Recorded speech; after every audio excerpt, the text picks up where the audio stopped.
Agora, com a palestra Fraqueza Muscular na UTI, Novos Olhares sobre um Velho Inimigo. Tá? E eu convido o meu amigo, Dr. Armando Siciliano. Dr. Armando é o gestor em fisioterapia da rede hospitalar Casa e da rede DOC, supervisor de fisioterapia dos hospitais, né? Trabalhou no hospital da Covid, tanto no Rio Centro como o Ronaldo Gazola, falamos muito lá, né? Meu Deus. E especialista em fisioterapia respiratória pela Sobrafib.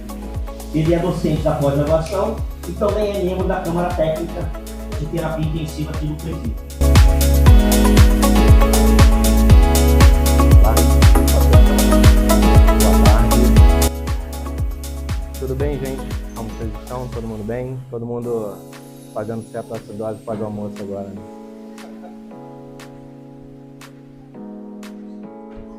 Gente, então aqui é um pouquinho da minha história aí para vocês, um pouquinho dessa trajetória, minha rede social, vou deixar aqui para vocês meu contato, para quem quiser acompanhar um pouco do meu trabalho, mas no final vou deixar um QR Code também, para que vocês possam fazer aí a linkagem lá no Instagram, tá?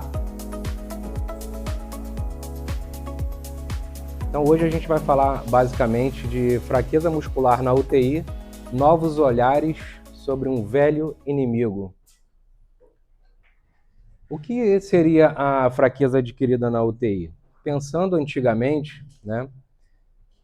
Aqui uma imagem, um hospital na década de 1890, o paciente quando ele ia para o hospital, ele precisava fazer o quê? Descansar. O paciente estava muito doente, então ele precisava ficar deitado, em repouso, descansando.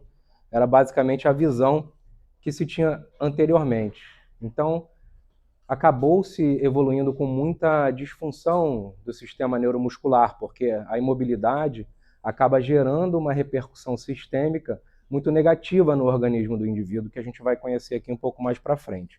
Mas, basicamente, a fraqueza adquirida ela é um comprometimento do sistema neuromuscular, tá? Seja por baixa vascularização, seja por descompensação de enzimas e neurotransmissores, que acabam fazendo com que o sistema perca a sua plenitude e o seu comando de forma adequada. Hoje, a gente sabe da década de 90 para cá, né, as condições que fazem o paciente entrar numa unidade de terapia intensiva, e a gente já começou a ver e começou a triar de uma forma mais eficiente o paciente que tem um potencial de desenvolvimento da FAUT, tá? Então a gente vai falar aqui de fatores de riscos não modificáveis. Quando o paciente ele tem esses fatores, a gente não vai conseguir alterar durante o processo de internação, tá? Que são pacientes subnutridos, sarcopênicos, pacientes que já vêm de uma falência orgânica prévia, inflamação sistêmica ou sepse recente, pacientes que vieram de ventilação mecânica prolongada numa determinada internação, pacientes obesos, que já são pacientes inflamados, hipermetabólicos por natureza, tá? Pacientes com doença crítica prolongada. Então, esses fatores a gente acaba não modificando, a gente vai gerenciar esse paciente ao longo da internação, tá? E existem fatores de riscos que são modificáveis, que a gente, durante a nossa conduta, a gente que eu digo equipe multiprofissional, vai tentar gerenciar e mitigar, né? Que é o controle da glicemia de forma adequada, para evitar uma disfunção nervosa, tá? Nutrição parenteral precoce, ou seja, o paciente ele tem que estar bem nutrido, nem subnutrido e nem supernutrido, porque a supernutrição num paciente que já está hipermetabólico vai aumentar ainda mais o metabolismo e o consumo desse paciente, e ele vai desenvolver síndromes que a gente vai ver mais para frente, tá? Utilização de drogas vasoativas, antibióticos, corticoides, uso de bloqueadores neuromusculares, mais uma vez aqui sedativos, tá? E hipomobilidade e restrição prolongada no leito. Isso vai transformar esse paciente em um paciente com grande potencial de desenvolver essa fraqueza adquirida, tá? Aqui, mais um esquema dos efeitos da doença crítica nas estruturas e funções do corpo. A gente vai ver disfunções metabólicas, na comunicação, doenças neuromusculares, cardiovasculares, pulmonares, doenças de pele, tá? A gente não vai se aprofundar tanto aqui, senão a gente vai levar um dia inteiro para falar só disso, tá? Mecanismos e consequências da fraqueza.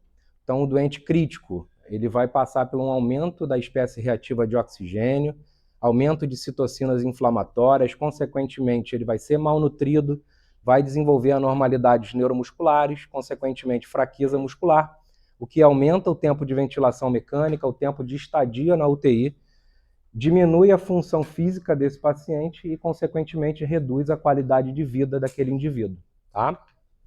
Basicamente, as consequências devastadoras que já conhecemos. Difícil desmame, aumento da morbidade, prolonga a internação, eleva a mortalidade e sequelas duradouras. E qual o tamanho do problema no Brasil? A incidência de FAUT hoje em dia em estudos brasileiros é alta e alarmante, tá? Ou seja, desculpa, dados nacionais mostram uma variação consideráveis, com taxas que vão de 33% a 55% dos pacientes sob ventilação mecânica irão desenvolver FAUT. E essa variação também depende do público, né? Se o hospital ele é privado, se ele é público, do que o hospital é capaz de proporcionar para esse paciente em atendimento e material. Isso vai dizer se a gente tem condições de reabilitar mais rápido ou que esse paciente não precisa de reabilitação por ter tido uma mobilização precoce mais eficiente, tá? Então, pelo menos 1 a cada 3 pacientes sim, tem risco de desenvolver a FAUT nas UTIs. E o papel do fisioterapeuta? Nosso Conselho Federal de Fisioterapia e Terapia Ocupacional reconhece a disciplina e a nossa atuação através da Resolução 402 de 2011, tá? E a normativa da Anvisa, a RDC, exige a presença de um fisioterapeuta 7 dias por semana, por no mínimo 18 horas dentro da unidade hospitalar. Então, nós não somos apenas passageiros ali, nós somos protagonistas no atendimento e na recuperação desse paciente, tá? Somos membros integrantes da equipe multidisciplinar. E nossas principais competências voltadas para FAUT são avaliação e monitoramento cinético-funcional, gerenciamento da ventilação mecânica e da via aérea, prescrição e execução da reabilitação e mobilização precoce.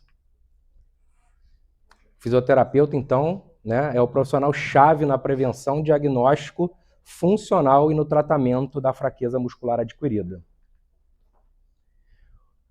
Primeiro, novo olhar, quando a gente fala nova visão sobre um inimigo antigo. Primeiro, novo olhar é a gente entender que o músculo é vítima do processo, tá? O músculo ele é uma vítima da doença crítica.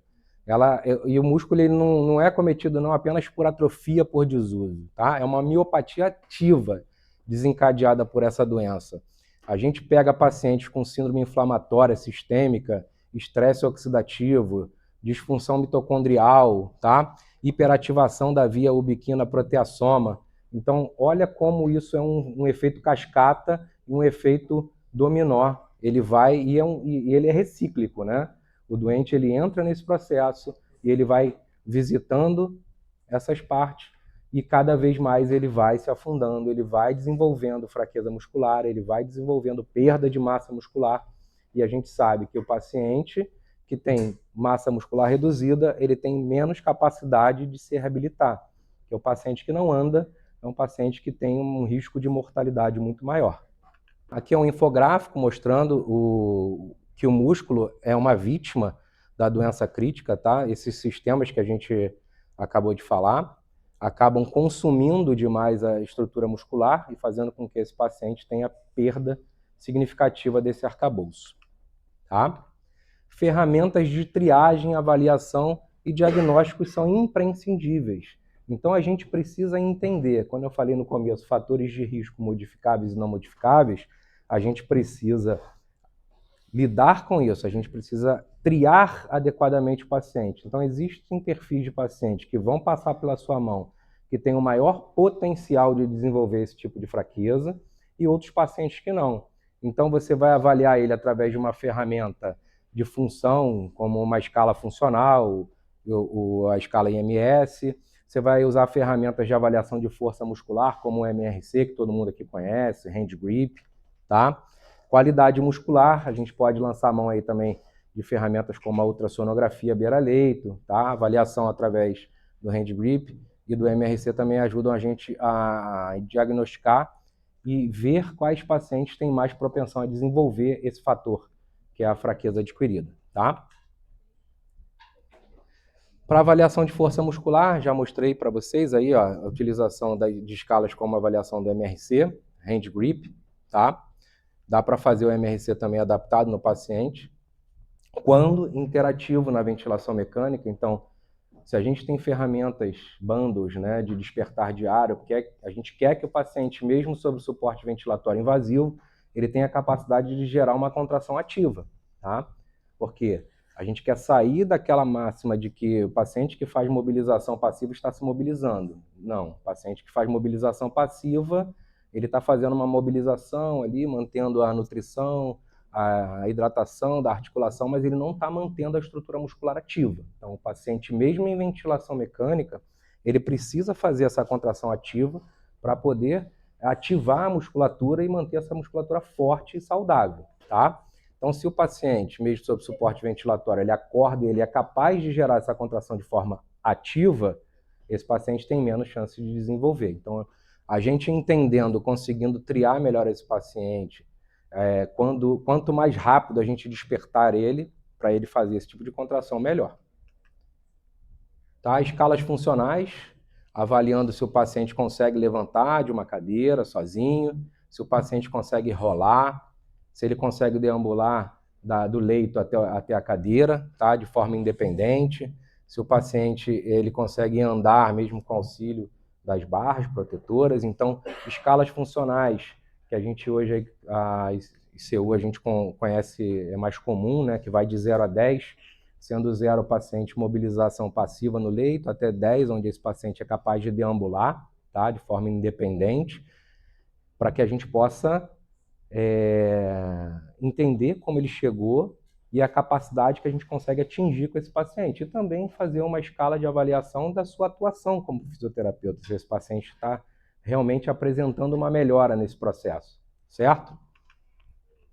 Qualidade muscular, ó, a gente pode utilizar a ultrassonografia, tá? À beira-leito, tanto no paciente capaz de andar, de se mobilizar ativamente, quanto o paciente em ventilação mecânica. A gente, através da ultrassonografia, consegue ver a perimetria muscular, tá? Fazer a medição da ecogenicidade para ver a densidade muscular, o arcabouço muscular. Então, a gente consegue entender volume muscular, qualidade, o quanto desse músculo está saudável ou não, tá bom? Tanto na musculatura periférica, quanto na musculatura respiratória. Então, a gente também consegue fazer essa avaliação do diafragma, através da taxa de espessamento diafragmática, tá? E da excursão diafragmática desse paciente. Então, a gente consegue avaliar o diafragma dele, saber como é que estão as condições da musculatura respiratória, se a gente já tem condição de iniciar o desmame desse paciente, né? Ou se a gente está sendo precoce, se esse paciente precisa de uma reabilitação muscular diafragmática antes de tocar um desmame de forma mais agressiva. Tudo bem? Força e endurance muscular da musculatura respiratória. A gente pode usar a manovacometria para fazer a medição da pressão inspiratória máxima e da pressão expiratória máxima desse paciente à beira-leito, tá? Uma medição simples. Podemos colocar o paciente para fazer o teste de respiração espontânea no ventilador. Pode fazer o teste tubo T também nesse paciente. E pode fazer a ventilometria, tá? Para medir o IRRS, o índice de respiração rápida e superficial. A gente coloca esse paciente fora de prótese ventilatória. Durante 1 minuto, a gente vai medir ali o volume minuto desse paciente, vai colocar na fórmula e dividir pela frequência respiratória. A gente sabe que o IRRS abaixo de 105 é um bom indicativo para extubação, para desmame do paciente, tá? Esses testes ajudam a gente a identificar o endurance da musculatura respiratória. Mobilização precoce. Terceiro novo olhar aí. O movimento como terapia, mas a segurança como prioridade, tá?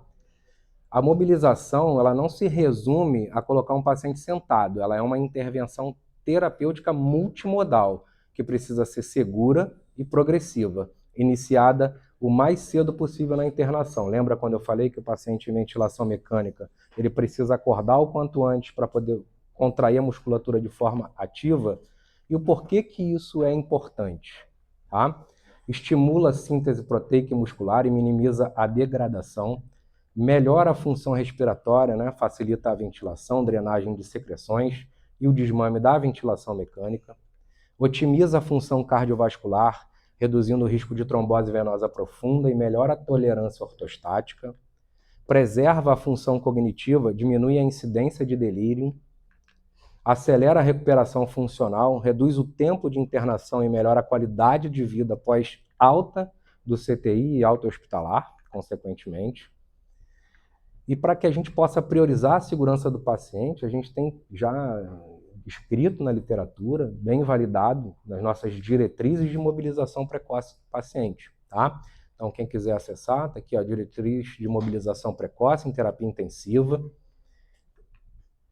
As nossas diretrizes, elas são bem específicas e orientam os profissionais, tá? A implementação segura da mobilização precoce, tá? Essas diretrizes enfatizam a necessidade de uma avaliação individuada e progressão gradual das atividades. Então, a gente vê aqui que a maioria dos pacientes eles vão estar em níveis de mobilização. Pacientes que comecem com mobilização passiva, exercícios ativos no leito, sedestação à beira-leito, ortostatismo e transferência para a poltrona, até chegar num nível de deambulação assistida e a deambulação independente. Mas a gente precisa entender que esses pacientes, para que possam evoluir os níveis, eles precisam ter estabilidade respiratória, estabilidade hemodinâmica, estabilidade cardiovascular, tá? Então, o importante é a gente entender nas diretrizes quais são os fatores, quais são os pacientes que a gente pode mobilizar de forma segura, o que a gente precisa ter em mente quando está tirando um paciente crítico do leito, tá? Os fatores de risco e até onde a gente pode ir com segurança e o que a gente deve observar para não expor o paciente a um risco desnecessário, tá?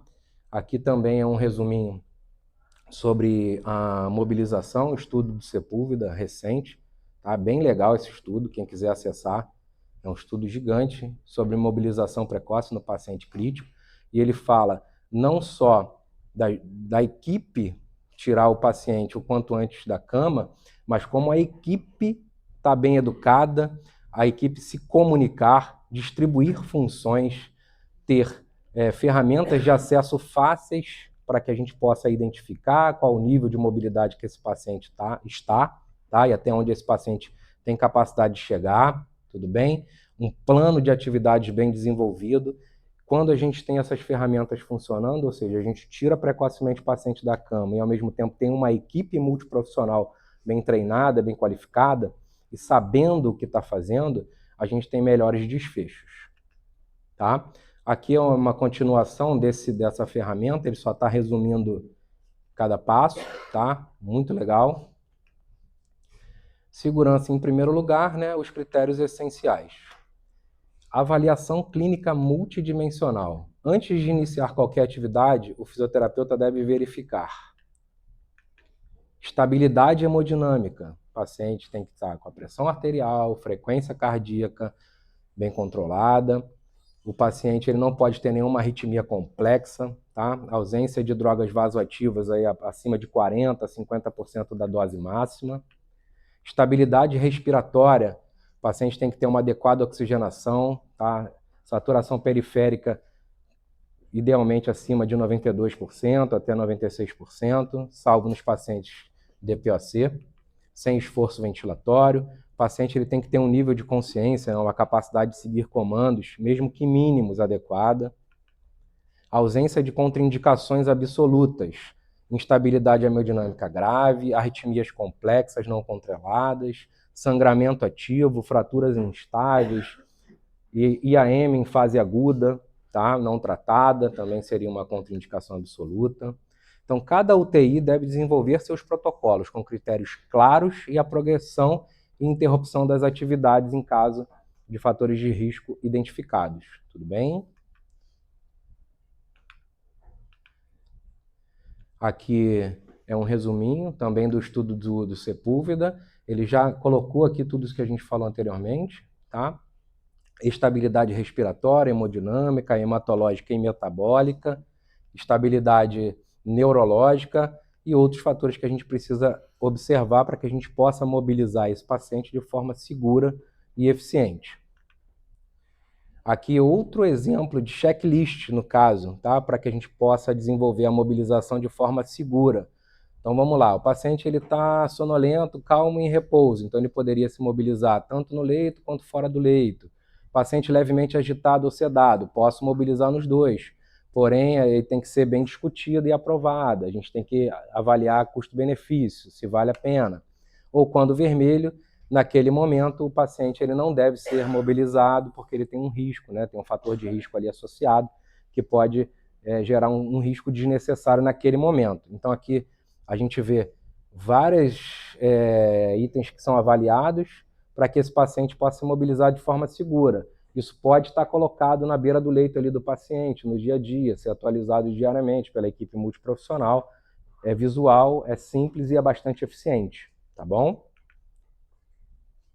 Além do exercício voluntários, a gente pode usar ferramentas para potencializar a mobilização. Como a gente falou, né, o paciente ele precisa ter um mínimo de cognição, às vezes, para poder realizar a mobilização, mas nem sempre o paciente tem, certo? Às vezes o paciente está num processo de ventilação mecânica, onde ele não está interagindo com você. E não é por isso que eu não posso contrair a musculatura dele de forma ativa. Eu posso lançar a mão de ferramentas como a eletroestimulação, que pode ser realizada no paciente tanto em ventilação espontânea, quanto no paciente em ventilação suporte invasivo. Tá? Mais para frente a gente vai falar também do ciclo ergômetro. Aqui é só para mostrar para vocês a utilização do Motomed, que é um ciclo ergômetro beira-leito, tá? Que a gente pode usar no paciente que tenha ou não nível de interação. Esse paciente fica com o braço ali preso. Essa mobilização aqui no Motomed vai ser realizada de forma ou passiva ou ativa assistida, depende muito do paciente. Esse aparelho é capaz de identificar a ação muscular do paciente, tirar a carga do aparelho, colocar a carga, deixar o aparelho totalmente passivo. Então ele vai fazendo isso de forma gradual, tá? E o aparelho, quando o paciente tem algum nível de cognição, ele vai te dar um feedback visual aqui, ele tem uma telinha. Nessa telinha aqui ele mostra uma bicicletinha ali, pede para o paciente pedalar, dá mensagens de incentivo na tela, para que o paciente possa fazer a cicloergometria, tá? Ele vai fazer a adaptação do Motomed nos membros inferiores. Se a gente não tiver o Motomed, a gente pode usar o cicloergômetro também, pequenininho. O paciente tem um nível de interação, coloca no leito, coloca na bandejinha de alimentação para que o paciente faça em membros superiores, tá? Então ele vai fazer ali a adaptação dos membros inferiores do paciente, vai iniciar a cicloergometria, lembrando que ela pode ser realizada de forma totalmente passiva, tá? Então o paciente está em ventilação mecânica, está ali sedado, profundo na ventilação, o Motomed pode estimular esse paciente a fazer ali aquela mobilização de forma totalmente passiva. Se ele identificar que o paciente tem algum nível de contração durante o movimento, ele retira a passividade e deixa que aquela cicloergometria aconteça de forma ativa assistida. Aqui é um resumo da telinha dele, de incentivo. Ó, o paciente já está fazendo ali a atividade, tá?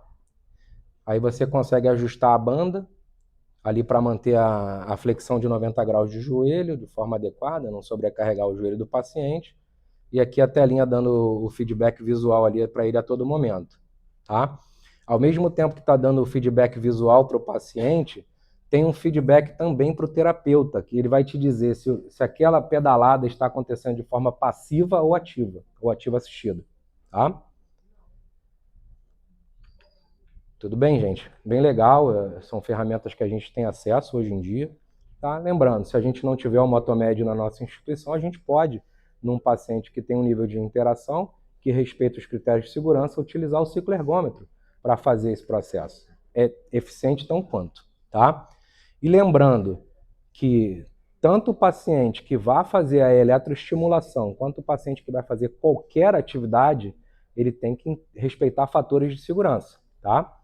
Que são pacientes com diagnóstico de TEP ou TVP na ausência de anticoagulação, tá? Sinais de instabilidade fisiológica, pacientes hipotérmicos e hipertérmicos, pacientes com lactatemia, né? O lactato acima de 3 milimol por litro, são indicadores que o paciente tem hipoxemia tecidual periférica, então a gente deve repensar se vale a pena iniciar naquele momento qualquer tipo de exercício, seja a mobilização no paciente mais brando ou uma mobilização mais ativa, tá?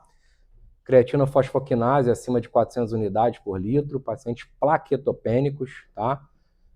Com inflamação muscular, então a gente deve pensar se vale a pena iniciar uma atividade física, seja eletroestimulação ou uma atividade física libera-leito desse paciente, porque são critérios de segurança, tá? Como a gente já bem citou anteriormente, estabilidade hemodinâmica, né?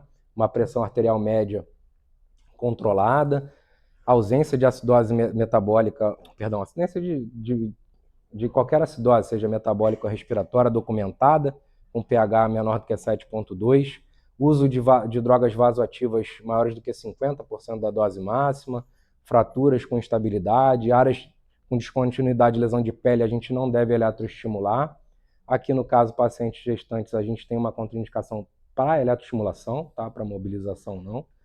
Tá? E pacientes com marcapasso cardíaco, quando a gente for eletroestimular muito próximo ali à região do marcapasso, tá? Que a gente deve repensar se vale a pena eletroestimular. E é seguro eletroestimular o paciente crítico para ganho de força? É uma pergunta que muitas pessoas me fazem. Eu tenho medo de gerar uma corrente elétrica, uma contração vigorosa num paciente crítico, com amina, por exemplo, né, noradrenalina, na dose XYZ. Então, se esse paciente tiver uma utilização de uma noradrenalina numa dose até 50% da dose máxima para o peso corporal dele, é seguro sim eletroestimular, tá? A gente tem um estudo grande, muito legal, do Paulo Eugênio, de Brasília. Ele fez eletroestimulação nos pacientes e ele utilizou grandes grupamentos musculares que foram eletroestimulados de forma simultânea no paciente crítico, tá? E o estudo mostrou grande segurança para que a gente pudesse fazer, tá? Foi avaliado lactato, saturação venosa de oxigênio, cronaxia, lactatemia dos pacientes, então a gente não teve nenhum desfecho negativo, mesmo eletroestimulando grupamentos musculares enormes, todos ao mesmo tempo no paciente crítico. Então, é sim seguro eletroestimular o paciente crítico, tá? Quando ele tem os fatores primários de risco respeitados, a gente consegue sim evoluir com uma conduta eficaz. Que é um outro estudo, esse um pouco mais recente, de 2018, sobre o impacto da eletroestimulação no paciente crítico, tá? Foi evidenciado que o impacto hemodinâmico é mínimo, risco de rabdomiólise, queimadura, impacto ventilatório, metabólico, mínimo, tá? Quando a gente faz uma conduta bem direcionada num paciente que ele é indicado, lembrando dos fatores de riscos que falamos anteriormente, né? Estabilidade respiratória, estabilidade hemodinâmica, tá? E por aí vai. Eu sempre coloco esse estudo nas minhas apresentações porque ele traz uma informação muito legal. O que ele mostra para a gente? Ele faz um apanhado, é um estudo chinês, tá? Ele faz um apanhado de um grupo de pacientes em vários hospitais, tá? E ele pega e compara os pacientes que fizeram fisioterapia convencional com os pacientes que fizeram fisioterapia convencional mais eletroestimulação. E vejam que aqui, ó, sempre tende ao paciente que eletroestimulou no estudo, tá? Foram mais de quase 300 pacientes avaliados, ou seja, um N bem considerável, tá? E o que esse estudo mostrou? Mais uma vez o losango mostrou tendência aos pacientes que eletroestimularam, tiveram uma redução no tempo de internação no CTI, tá? E tiveram uma redução aí de 3,97 dias de internação hospitalar. E tempo para o hospital é dinheiro. Então, quanto menos tempo o paciente ficar internado, principalmente numa unidade de terapia intensiva, é menos custo para o hospital. Então, se o fisioterapeuta conseguir mostrar que mobilizar precocemente o paciente, que ele, na ventilação mecânica, acorde, faça contração ativa, ou quando ele não pode fazer contração ativa, lançar a mão de ferramentas como eletroestimulação, cicloergometria, mesmo que seja passiva inicialmente, a gente vai reduzir o tempo de internação hospitalar desse doente. E tempo de internação hospitalar para o hospital é dinheiro. Isso é uma forma que a gente tem futuramente de pleitear melhores condições de trabalho, ferramentas, equipamentos, né? Aqui é uma revisão sistemática para falar da cicloergometria, tá?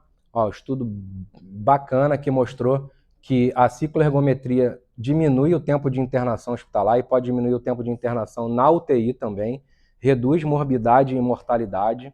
Outro estudo, uma meta-análise, mostrando que há redução do tempo de internação de forma significativa, redução da morbidade e da mortalidade através da cicloergometria, tá? Mais uma revisão da cicloergometria que mostra que o tempo de internação e mortalidade aqui, nesse caso, não encontrou diferenças significativas, mas mostrou que é um trabalho que dá para se realizar no paciente de forma muito segura.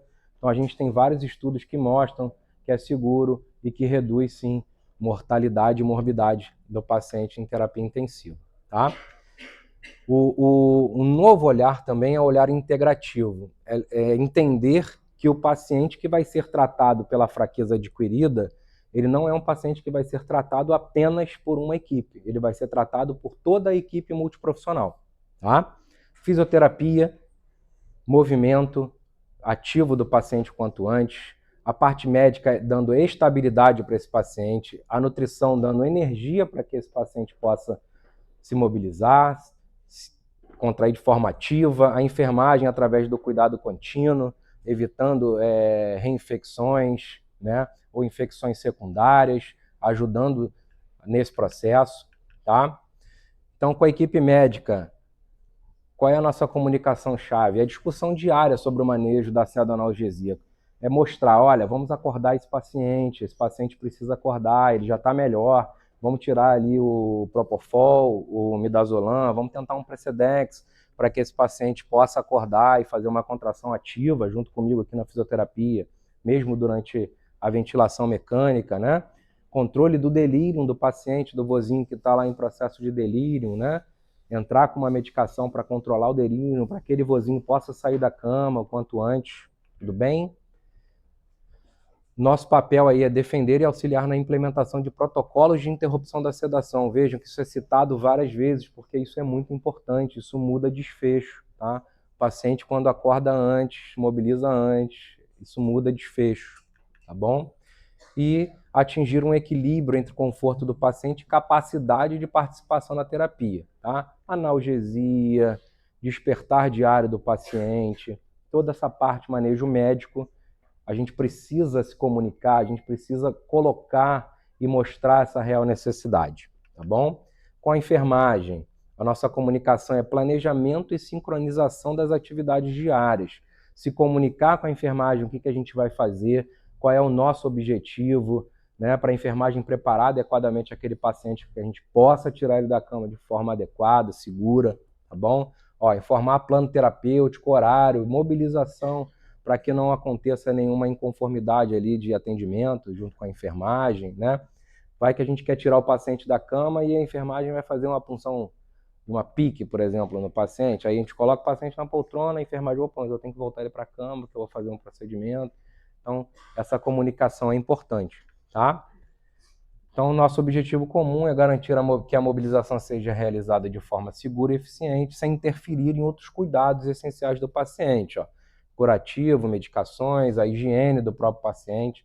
A enfermagem é um parceiro vital na execução da mobilização. Então, essa comunicação, essa boa prática de convivência é vital para o paciente, tá? E com a nutrição, alinhar gasto energético com a oferta calórica proteica, entender em que via de alimentação esse paciente está, qual é o VET que ele está atingindo naquele momento, o quanto a gente pode consumir de energia daquele paciente, né? Às vezes o paciente tem um VET baixo, ele está atingindo ali 50%, 60% do VET máximo, e às vezes eu vou dar uma carga nesse paciente e esse paciente não vai tolerar, um paciente que está mal nutrido naquele momento para uma atividade tão intensa, tá? Informar para a nutrição sobre o nível de atividade que a gente está planejando para o dia, né, para que essa nutrição seja revista, né, repensada de forma adequada, para que esse paciente não tenha um consumo metabólico acima do, acima do que ele possa realizar naquele momento, tá? E a nutrição tem que fornecer o combustível necessário para a contração e a reconstrução muscular, para que a gente possa estimular ele, esse paciente precisa ter esse combustível, tá? Então, o fisioterapeuta não é apenas um reabilitador de fraqueza, ele é um guardião da mobilidade, que vai diagnosticar precoce, vai utilizar ferramentas para esse diagnóstico. Ele vai iniciar a terapia, é o cara que vai mexer no paciente, é o cara que vai perturbar a equipe para que a gente possa despertar esse paciente, é o cara que vai lançar mão de mobilização passiva, eletroestimulação, cicloergometria, contração ativa assistida, que seja.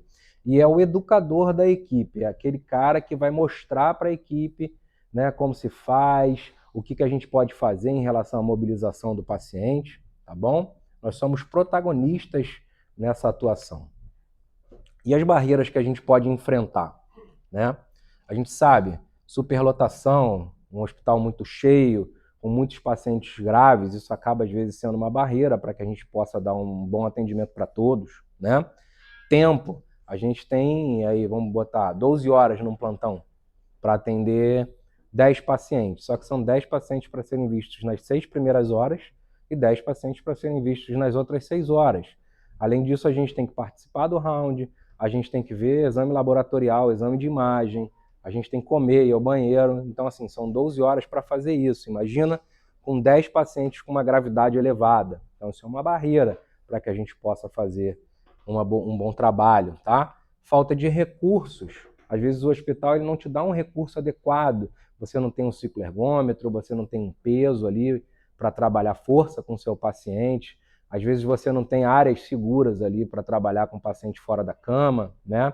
Às vezes você não tem uma equipe multiprofissional que não ajuda, né? Para que você mobilize o paciente de forma segura. Uma equipe destreinada, isso é muito ruim, tá? Para uma instituição, uma equipe destreinada, o paciente ele vai ficar muito tempo acamado, tá? Equipe desmotivada. Uma equipe desmotivada também é uma barreira muito comum que a gente vai achar no dia a dia. E falta de processos. Um hospital que não tem processos, não tem algo escrito para que possa ser seguido por todos, porque não adianta eu, Armando, chegar e tomar uma conduta e no dia seguinte o fulano querer tomar outra conduta, né? Sem saber o que eu já fiz, né? Sem saber o que a gente pode fazer. Então, ter processos desenhados, aonde a gente vai com o paciente, o que a gente já fez, o que a gente pode progredir, isso é primordial, tá? E mecanismos que a gente pode utilizar para minimizar isso, né? Equipe e equipamentos, é convencer a instituição a investir em equipe e equipamentos, mostrar através de estudos que melhora o desfecho, que reduz o tempo de internação hospitalar, que reduz o tempo de internação na UTI, que diminui a mortalidade. Existem estudos que mostram que pacientes que se mobilizam de forma precoce usam menos medicação, medicação é caro para o hospital, tá bom? E processos internos otimizados, é a base da pirâmide. Quando a gente tem processos bem otimizados, a evolução ela é muito melhor, tá? Então aqui, ó, basicamente para a gente concluir, a gente enfrenta um inimigo complexo, que é a doença crítica, que leva o paciente a ter uma disfunção multissistêmica, ele vai ter perda de força muscular, consequentemente, no caminho. Então, o diagnóstico tem que ser preciso e precoce. Eu preciso de um arsenal terapêutico moderno, tá? E caso não tenha, vou me adaptar, mas o ideal, o melhor dos mundos, é que eu tenha equipamentos, ferramentas para que eu possa trabalhar de forma eficiente. É uma batalha em equipe. A gente precisa entender que é multiprofissional. O CTI ele precisa ser multiprofissional, tá? E atualização constante. Quem se atualiza, né, vai estar sempre um passo à frente, vai entender melhor, e quem tem esse entendimento vai conseguir dar o próximo passo mais seguro. Às vezes vocês têm a opção de dar o próximo passo, mas não dão por insegurança, tá? Então, atualização constante muda isso na cabeça de vocês e faz com que vocês consigam evoluir seguramente. E o melhor beneficiado nisso tudo é o paciente, tá? Que sai, se mobiliza, morre menos, sai da instituição com menos morbidade, tá bom? Para que a gente possa ter esse tipo de imagem no final do nosso processo, que é devolver para a sociedade um cidadão em condições de seguir com a sua vida, né, de reencontrar com a sua família, de ter um cidadão feliz ao lado dos seus netos, e a gente possa ver isso, e a gente entender que nós, como fisioterapeutas, somos peça fundamental na recuperação desse paciente. Então, a maior parte desse processo está nas nossas mãos. Tá bom? E atualização constante, gente. Se atualizem, o que vocês estão fazendo aqui hoje é um diferencial. Vocês podem ter certeza que vocês estão um passo à frente de muita gente, porque vocês estão buscando atualização, então continuem com esse pensamento, se atualizem, estudem, busquem aí ferramentas para trabalhar sempre de forma eficiente e dar o melhor para o paciente de vocês, que é o principal interessado nisso tudo. Tá bom? Aqui eu estou deixando mais uma vez a minha rede social, meu Instagram. Tenho um Instagram lá que eu posto bastante conteúdo em terapia intensiva, tá? Vai ser um prazer. Quem quiser mandar mensagem no direct, com dúvidas, estou à disposição aí para poder ajudar, tá? Mais uma vez, muito obrigado pela presença de todos. Foi um prazer estar aqui com vocês.